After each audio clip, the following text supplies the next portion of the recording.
Po letných prázdninách sa na Slovensku začal nový školský rok a Mojmirovce neboli výnimkou. Žiakov a rodičov v areáli základnej školy slávnostne privítal starosta a riaditelia jednotlivých škôl.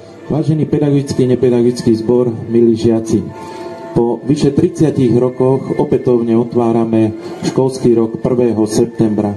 Ja vám želám, hlavne pedagógom, veľa síl, energie, vytrvalosti a žiakom, aby dosahovali úspechy. My sa dnes opäť stretávame pred dverami našej školy, aby sme vykročili v ústrety novým poznatkom, vedomostiam a zážitkom.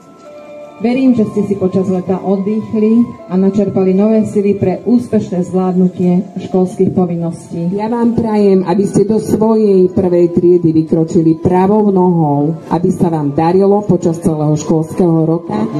Žiaci, vážení rodičia, dovolte mi, aby som vás aj ja v základnej umeleckej škole čo najsrdečnejšie pozdravil.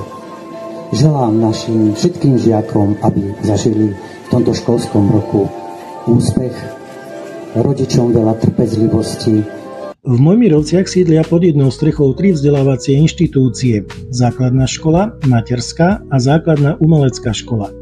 V najbližšom období vám budeme prinášať pravidelné informácie o úspechoch našich žiakov a celého pedagogického zboru vo všetkých 3 oblastiach.